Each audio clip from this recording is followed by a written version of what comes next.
ಈ ವರ್ಷ ಶನಿಯು ದಿನಾಂಕ 29 ಜೂನ್ 2024ರಿಂದ 15 ನವಂಬರ್ 2024 ತನಕ ವಕ್ರಿಯಾಗಿರ್ತಾರೆ. ಈ ವಕ್ರಿಯಾದ ಸಂದರ್ಭದಲ್ಲಿ ಯಾವ ರಾಶಿಯರಿಗೆ ಏನೇನು ಫಲ ಶುಭವೋ ಅಶುಭವೋ ಅಥವಾ ಯಾವ ರಾಶಿಯವರಿಗೆ ಶುಭ ಯಾವ ರಾಶಿಯವರಿಗೆ ಅಶುಭ ಎನ್ನುವುದನ್ನು ನಾವು ನೋಡೋಣ. ಸೂರ್ಯನಿಂದ ಬಹುದೂರದಲ್ಲಿರುವ ಶನಿಯು ಸೌರವ್ಯೂಹದಲ್ಲಿ ಗುರುವಿನ ನಂತರದಲ್ಲಿರುತ್ತಾನೆ. ಸೂರ್ಯನ ಸುತ್ತ ಒಂದು ಪ್ರದಕ್ಷಿಣೆ ಹಾಕಲು ಶನಿಯು ಸುಮಾರು 29 ವರ್ಷಗಳ ಸುದೀರ್ಘ ಅವಧಿಯನ್ನು ತೆಗೆದುಕೊಳ್ಳುತ್ತಾನೆ. ಅಂದರೆ ಪ್ರತಿ ರಾಶಿಯಲ್ಲಿ ಸುಮಾರು 2.5 ವರ್ಷಗಳ ಕಾಲ ಸಂಚರಿಸುತ್ತಾನೆ.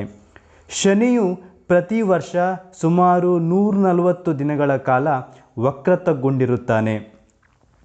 ವಕ್ರತ್ವಗೊಳ್ಳುವ ದಿನ 5 ದಿನ ಮೊದಲು ಮತ್ತು ವಕ್ರ ತ್ಯಾಗ ಮಾಡಿದ 5 ದಿನಗಳವರೆಗೆ ಸ್ಥಿರವಾದ ಅಥವಾ ಸ್ತಂಭನಗೊಂಡ ಅವಸ್ಥೆಯನ್ನು ಹೊಂದಿರುತ್ತಾನೆ. ಶನಿಯು ವಕ್ರನಾಗಿರುವ ಸಮಯದಲ್ಲಿ ರಾಜಕೀಯ ಅಸ್ಥಿರತೆ, ದಂಗೆ, ಜನಸಮುದಾಯದಲ್ಲಿ ಉಂಟಾಗುವ ಅತೃಪ್ತಿಯಿಂದ ರಾಜ್ಯಾಡಳಿತ ಬದಲಾವಣೆಗೊಳ್ಳುವುದು, ಪ್ರಕೃತಿಯ ವಿಕೋಪದಿಂದ ಅನಾಹುತಗಳು ಸಂಭವಿಸುವುದನ್ನು ನಾವು ಹೀಗೆ ಅನೇಕ ಘಟನೆಗಳನ್ನು ನಡೆಯುವುದನ್ನು ನಾವು ನೋಡ್ತೇವೆ. ಹೀಗೆ ವ್ಯಕ್ತಿಗತ ಜೀವನದಲ್ಲಿಯೂ ಶನಿಯು ವಕ್ರನಾಗಿರುವಾಗ ನಾನಾ ರೀತಿಯ ಕಷ್ಟ ನಷ್ಟಗಳಿಗೆ ಒಳಗಾಗುವುದನ್ನು ದಿನನಿತ್ಯದ ಬದುಕಿನಲ್ಲಿ ನಾವು ಕಾಣಬಹುದು. ಮೇಷರಾಶಿಯವರಿಗೆ ಶನಿ ಭಗವಾನರು ಈಗಾಗಲೇ 11ನೇ ಮನೆಯಲ್ಲಿದ್ದು ಶುಭ ಫಲವನ್ನು ಕೊಡ್ತಾ ಇದ್ದಾರೆ. ಶನಿಯು ವಕ್ರಿಯಾದಾಗ 50% ಫಲವನ್ನು 10ನೇ ಮನೆಗೂ ಹಾಗೂ ಉಳಿದ 50% ಫಲವನ್ನು ತಾನಿರುವ 11ನೇ ಮನೆಗೆ ಕೊಡುವುದರಿಂದ ನಿಮಗೆ 11ನೇ ಮನೆಯಲ್ಲಿ ನೀಡುತ್ತಿದ್ದಂತಹ ಶುಭ ಫಲ ಸ್ವಲ್ಪ ಮಟ್ಟಿಗೆ ಕಡಿಮೆ ಆಗ್ತದೆ. ಅಂದರೆ ಸ್ವಲ್ಪ ದಶಮಕ್ಕೆ ಫಲ ನೀಡುವುದರಿಂದ ಸ್ವಲ್ಪ ಕೆಲಸದಲ್ಲಿ ಒತ್ತಡಗಳು, ಓಡಾಟ, ಅಲೆದಾಟಗಳು ಬರುವಂಥ ಸಾಧ್ಯತೆ ಇದೆ. ಆದರೆ ನಿಮಗೆ ಗುರುಬಲ ಕೂಡ ಚೆನ್ನಾಗಿರೋದ್ರಿಂದ ಅದರಿಂದ ನಿಮಗೆ ಯಾವುದೇ ರೀತಿಯ ಅಶುಭ ಅಥವಾ ತೊಂದರೆಗಳು ಇಲ್ಲ. ಶನಿಯಿಂದ ಬರ್ತಿದ್ದಂಥ ಶುಭ ಫಲ ಸ್ವಲ್ಪ ಕಡಿಮೆ ಆಗ್ಬೋದು. ಹಾಗೆಯೇ ಮಿಶ್ರ ಫಲಗಳನ್ನು ನೀವು ಅನುಭವಿಸ್ಬೋದು.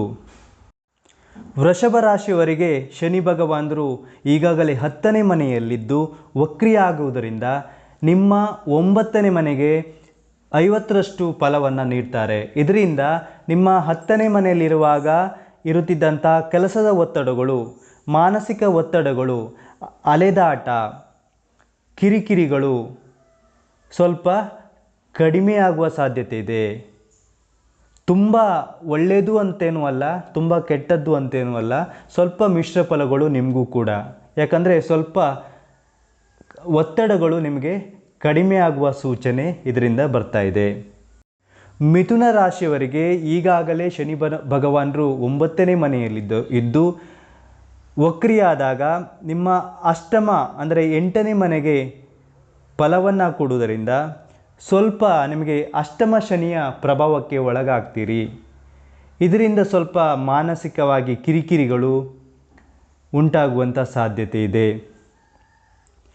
ಕೆಲಸ ಕಾರ್ಯಗಳು ನಿಧಾನಗತಿ ಹಿಡಿಯುವಂಥದ್ದು, ವಿಳಂಬ ಆಗುವಂಥದ್ದು, ಬರಬೇಕಾಗಿರುವಂಥ ಹಣ ತಡೆಯಾಗುವುದು, ಮನೆಯಲ್ಲಿ ಅಂದರೆ ಕುಟುಂಬದಲ್ಲಿ ಅಶಾಂತಿಯ ವಾತಾವರಣ ಉಂಟಾಗುವಂಥ ಸಾಧ್ಯತೆ ಇದೆ.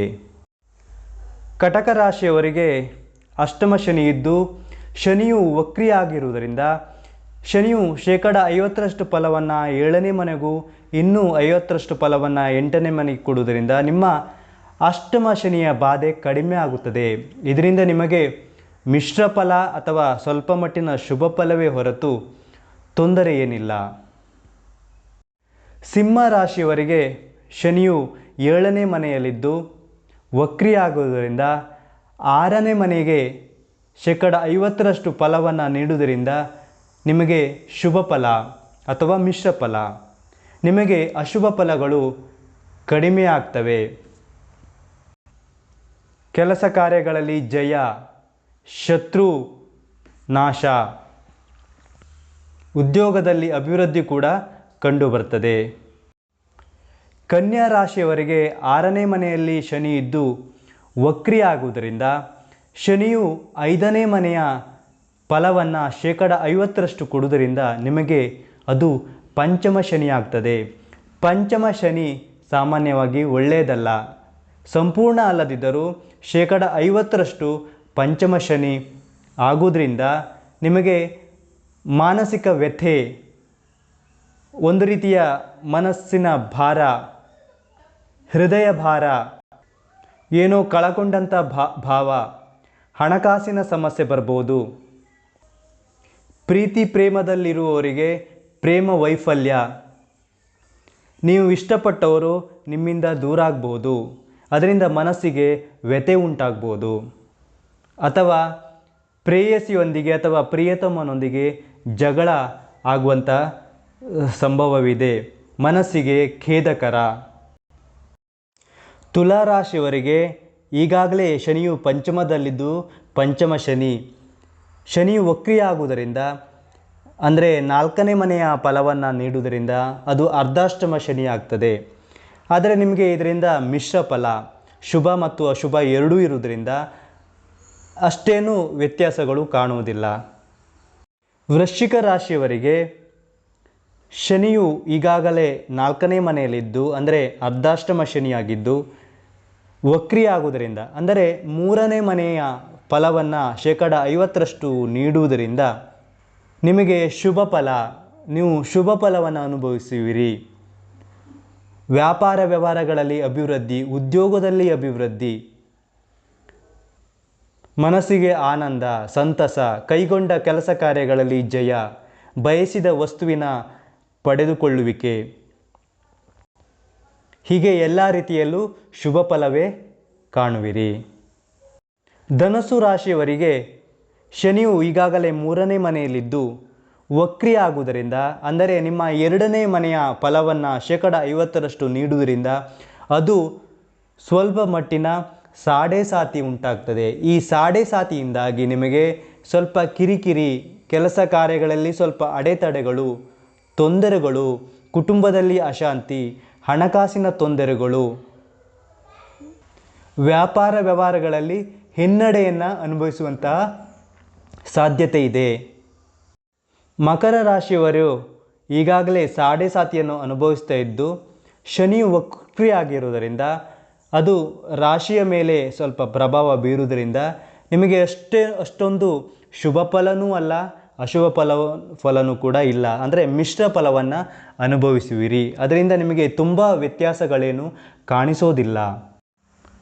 ಕುಂಭರಾಶಿಯವರಿಗೆ ಶನಿಯು ವಕ್ರಿಯಾಗುವುದರಿಂದ ಮಿಶ್ರ ಫಲವನ್ನು ಕಾಣುವಿರಿ. ನಿಮ್ಮ ರಾಶಿಯಲ್ಲಿದ್ದಾಗಲೂ ಸಾಡೆ ಹಾಗೂ 12ನೇ ಮನೆಯ ಫಲವನ್ನು ಕೊಟ್ಟರೂ ಕೂಡ ಸಾಡೆ ಇರೋದರಿಂದ ಸ್ವಲ್ಪ ಅಶುಭ ಫಲ ಹಾಗೆ ಮಿಶ್ರ ಫಲವನ್ನು ಅನುಭವಿಸುವಿರಿ. ಮೀನರಾಶಿಯವರಿಗೆ ಶನಿಯು ವಕ್ರಿಯಾಗುವುದರಿಂದ, ಶನಿಯು ನಿಮ್ಮ 12ನೇ ಮನೆ ಹಾಗೂ 11ನೇ ಮನೆ ಫಲವನ್ನು ನೀಡುವುದರಿಂದ ಸ್ವಲ್ಪ ಮಟ್ಟಿನ ಶುಭ ಫಲವಿದೆ.